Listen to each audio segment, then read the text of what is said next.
Namaste everyone. Today the 56th episode of Patanjali Yoga Sutra. Today we are learning about what are the benefits of pranayama, why we need to do the pranayama, what is the biggest thing that we are going to achieve with this.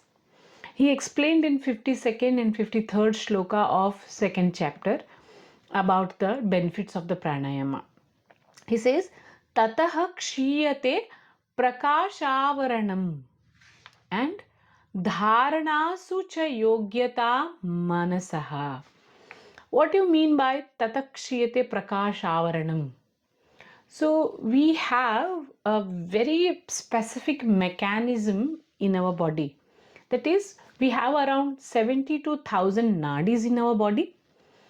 So they are just like an electrical wires in our body, which are regulated by the energy centers that we call them as shat chakras or chakras. There are mainly 6 chakras are there.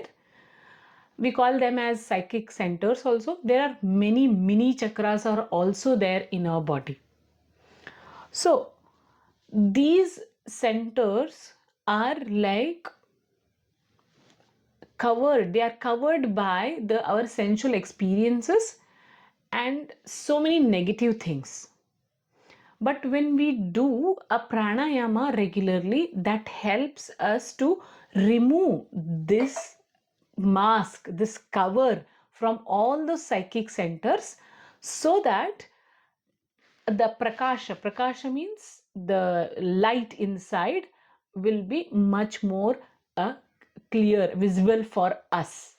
When we clear the mask, say suppose on the mirror if some dust is there, once you clean it, you'll able to see your picture very clear. In the same way, pranayama helps you to remove all that dust which is present over your prakasha, that you can say it soul or a psychic centers.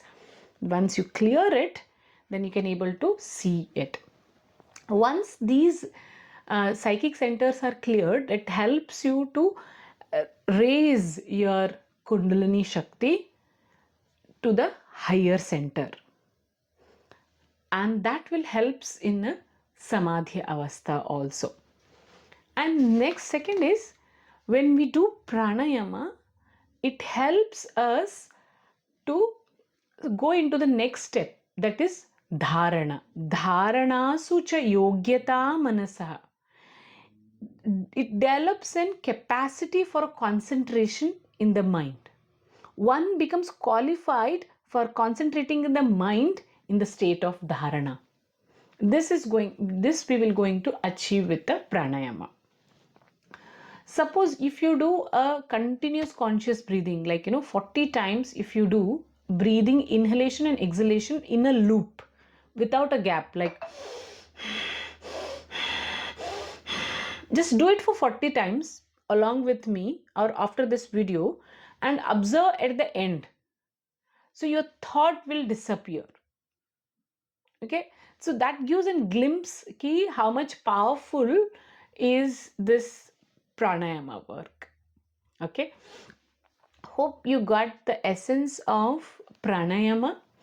And also somebody asked in the previous video about whether the prana is vital force and the ayama means extension of it. Yes, that is true. Prana is a vital force only, but this vital force is this vital force will get enhanced with the help of pranayama, and also with the help of water, and also with the help of food also.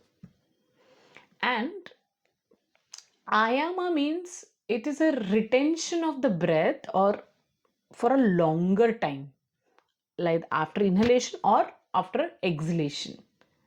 That we are going to achieve with the various breathing practices. Okay, suppose if you do a kapalabhati for 40 to 60 counts continuously, at the end of the kapalabhati there will be completely in blank state. You do it and try out that completely blank state where there is no breath, you are not taking inhalation or you are not taking exhalation, and there are no thoughts. That state is, we call it as Sahaja Kumbhaka.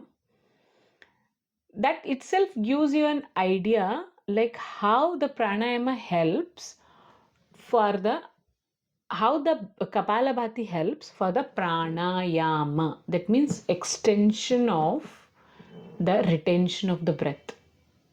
Okay, I hope you got this idea and why we need to do this pranayama, before we start in dharana dhyana samadhi. Thank you so much.